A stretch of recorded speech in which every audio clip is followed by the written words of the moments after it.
Good afternoon, dear students. I am Pawar sir. I hope you are studying well at home, as we are also taking your lesson online with good care to assist you to prepare at home and given assignment to regularly, and it has been checked by us regularly. Today I would like to request your parent to cooperate with the management and pay the fees so that we can get our salary. Please cooperate. Today we are going to learn history, lesson number 4, standard 8. Lesson name is The Freedom Struggle of 1857. Page number 50. यहाँ पे देखो page number 15 The Freedom Struggle of 1857. First of all, today's date and standard subject, standard 8 date 2nd September 2020. Subject history.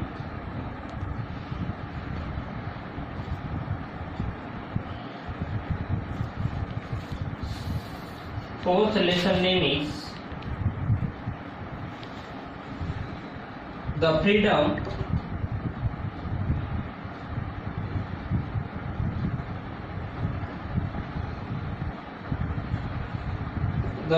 Struggle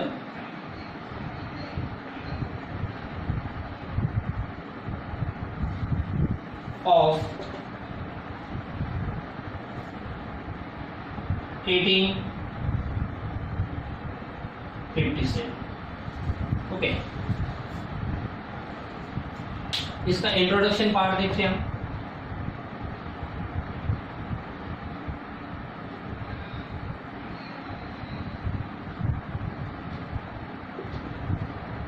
introduction. अबे the freedom struggle of 1857 ये क्यों start हुआ था, इसका reason क्या है. ओके, ये पहले हम देखेंगे. ओके, इसकी पहले मैं आपको जानकारी बताऊंगा थोड़ी सी इंट्रोडक्शन में. Economic problem. सबसे पहले इंडिया में क्या होता है, इकोनॉमिक प्रॉब्लम, अनएम्प्लॉयमेंट. अब इसके रीजन क्या है देखो कि ब्रिटिश ने क्या किया था, खुद की फैक्ट्री हमारे इंडिया में स्टार्ट कर दी थी. तो खुद की फैक्ट्री स्टार्ट करने की वजह से, खुद का बिजनेस स्टार्ट करने की वजह से इंडियन फैक्ट्री लॉस होने लगी थी, अनएम्प्लॉयड होने लगे थे इंडियन लोग. तो ये डायरेक्टली इंडियन ब्रिटिश का कहना क्या है कि द फ्रीडम स्ट्रगल ऑफ 1857 ये सडनली हो गया, अचानक से हो गया. तो अचानक से नहीं हुआ था, इसके भी बहुत सारे रीजन थे. इसके बहुत सारे इंडियन लोगों ने जुर्म सहे थे. तो कौन कौन से जुर्म है वो मैं आपको बताने वाला हूँ. तो इकोनॉमिक प्रॉब्लम, जैसे कि उन्होंने खुद की फैक्ट्री स्टार्ट कर दी, ईस्ट इंडिया कंपनी एस्टेब्लिश कर ली, खुद के ट्रेड स्टार्ट कर दिए, इसलिए इंडियन लोग अनएम्प्लॉयमेंट होने लगे. तो इकोनॉमिक प्रॉब्लम आने लगा. उसके बाद फेमाइन, खाने की कमी, इंडिया के लोगों के पास खाने की कमी होने लगी. और उसके ऊपर ब्रिटिश लोगों ने कुछ भी नहीं किया. उस उल्टा उनसे क्या करते थे, टैक्स लेते थे. तो पहले भी टैक्स था, ब्रिटिश के पहले भी इंडिया के लोगों से टैक्स किंग लेते थे. मगर किंग कैसा लेते थे कि अगर कुछ प्रोडक्ट हुआ, अगर 100 केजी उनके पास कुछ प्रोडक्ट हुआ तो उसमें से कुछ प्रोडक्ट वो लेते थे. अगर उतना हुआ तो, नहीं हुआ तो फिर उन्हें माफ भी कर देते, छोड़ देते थे. रिवेन्यू टैक्स नहीं लेते थे उनसे.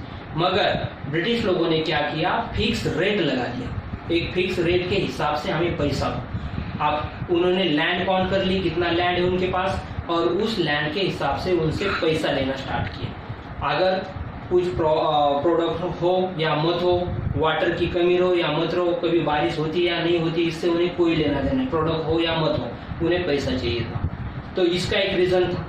तो ये 1857 वार डायरेक्टली नहीं हुआ था, ये सब रीजन थे.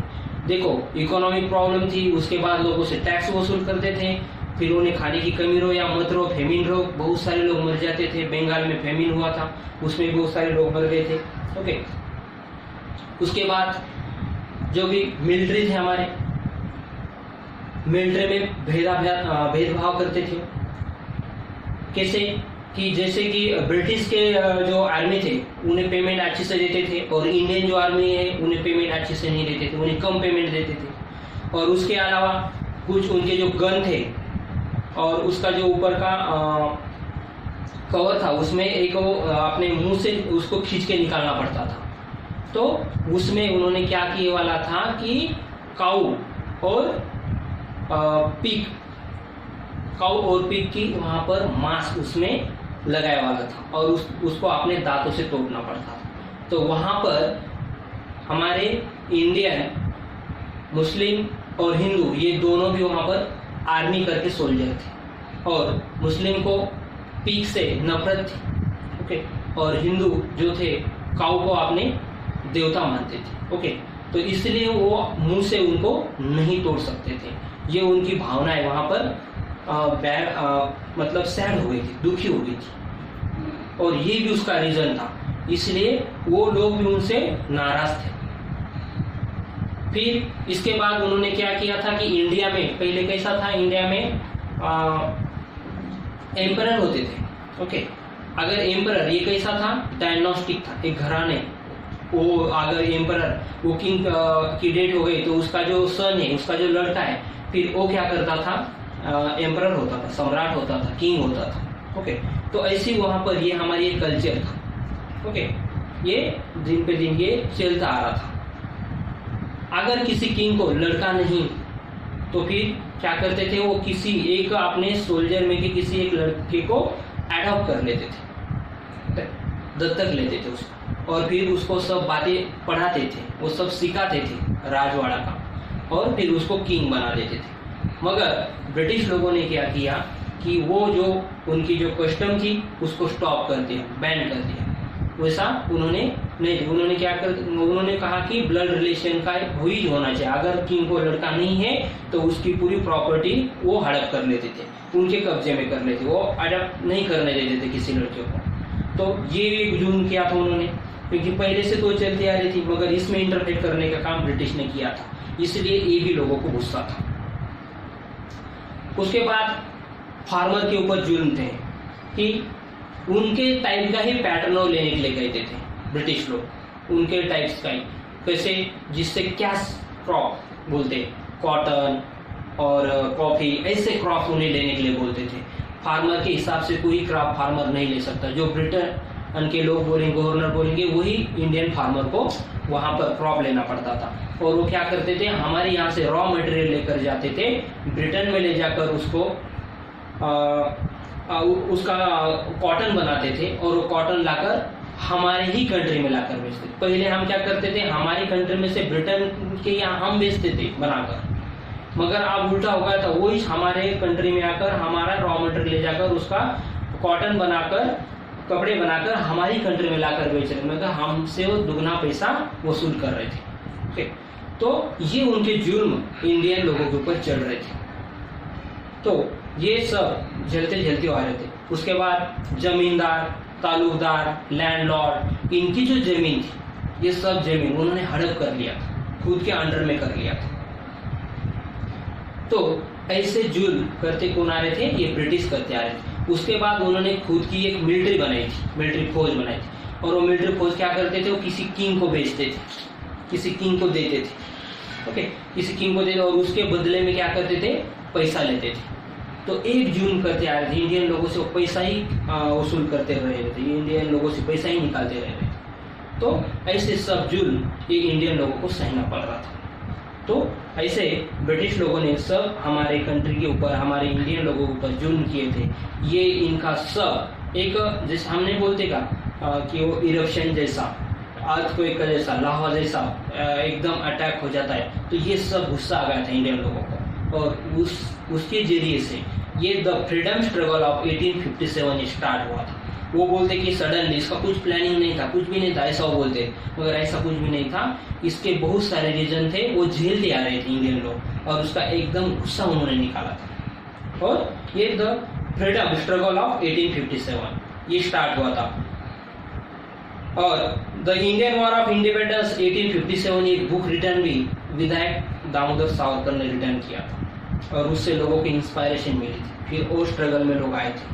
ओके, अब हम बुक में से स्टार्ट करते हैं। Look at the text book, listen care. आपको समझ में आ गया होगा कि 1857 का वार क्यों स्टार्ट हुआ था। Okay, the 1857 a great struggle took place in India which completely shook the British government.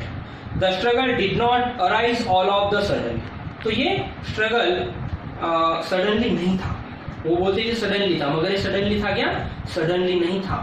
इसके मैंने रीजन बताए, इतने सारे रीजन थे। Earlier as well many such struggle took place in India against the British.